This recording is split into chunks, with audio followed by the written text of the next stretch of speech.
আজ ছোলার ডাল দিয়ে এঁচড় রান্না করব। দেখুন, ভাপানো সময়টা দেখানো হয়নি, এবার দেখিয়ে নিচ্ছি। এই যে ছোলার ডালগুলোকে আমি এই বাটিতে কাল রাতে ভিজিয়ে রেখেছিলাম। সকালে এই যে জল ছাড়া ছোলার ডালটা এভাবে বাটির মধ্যে করে এই যে প্রেসার কুকারের ভিতরে দিয়ে দিয়েছিলাম। আর এঁচড়টাকে অল্প নুন, সরষের তেল আর হলুদ দিয়ে ভিতরে এই যে এইভাবে অল্প জল দিয়ে ভাপিয়ে নিয়েছি। উপরে এভাবে ডালটা বসিয়ে দিয়েছিলাম।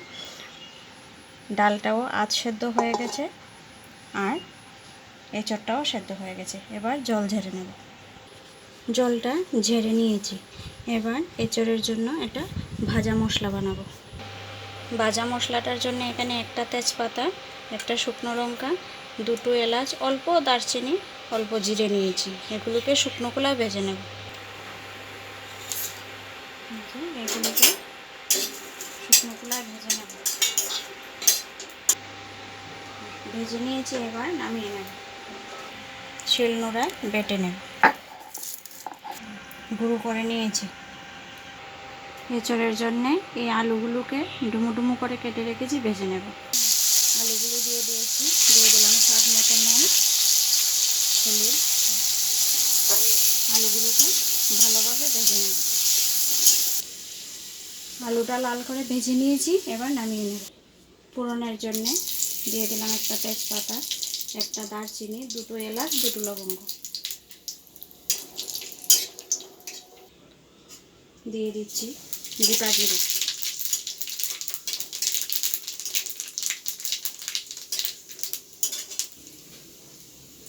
দিয়ে দিচ্ছি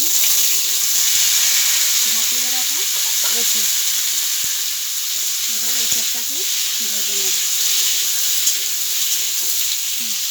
দিয়ে দিচ্ছি হলুদ গুঁড়ো, নুন। এবার দিয়ে দেব ছোলার ডাল। কিছুক্ষণ ভেজে নেব। এঁচড় আর ছোলার ডাল ভেজে নিয়েছি। এবার দিয়ে দিচ্ছি বেটে রাখা মশলা। এখানে আছে শুকনো লঙ্কা, জিরে, ধনে, গোটা গরম মশলা, এলাচ, দারচিনি আর আদা। এই সব কিছু একসঙ্গে পেস্ট করে নিয়েছি। এবার মশলাটাকে এঁচড়ের সঙ্গে কষিয়ে নেব। মশলাটা কষানো হয়ে গেছে। এবার দিয়ে দেব জল।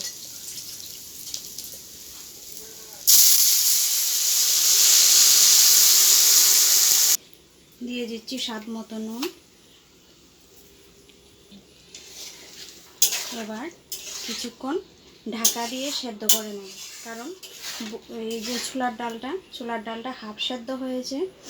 আর ইচ্ছে করেই হাফ সেদ্ধ রেখেছি, নয়তো ভাজা যাবে না, ডালটা কড়াইতে লেগে যাবে, গলে যাবে। তাই এবার ডালটা কিছুক্ষণ সেদ্ধ হতে দেব। প্রায় 10 মিনিট পর ঢাকনাটা উল্টে নিলাম। এবার দেখব ছোলার ডালগুলি সেদ্ধ হয়েছে কিনা। এই যে একেবারে ভালো করে সেদ্ধ হয়ে গেছে। এবার একটা ভাজা মশলা আর অল্প ঘি দিয়ে নামিয়ে নেব। দিয়ে দিচ্ছি ভেজে রাখা আলু। আলুগুলো আগে থেকেই ভাজতেই ভালোভাবে সেদ্ধ হয়ে গেছে, তাই আগে থেকে দিইনি, একদম গলে যাবে। এবার দিয়ে দিলাম। দিয়ে দিচ্ছি অল্প একটুখানি চিনি, কারণ এটা একদম নিরামিষ তরকারি, তাই একটু মিষ্টি হলে ভালো হবে। ভালোভাবে ফুটে গেছে। দিয়ে দিলাম ভেজে রাখা মশলা।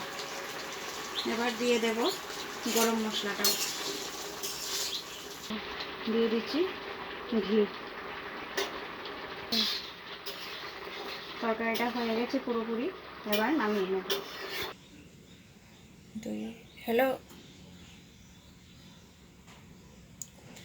এই যে এঁচড়, ছোলার ডাল দিয়ে এঁচড়টা রেডি হয়ে গেছে।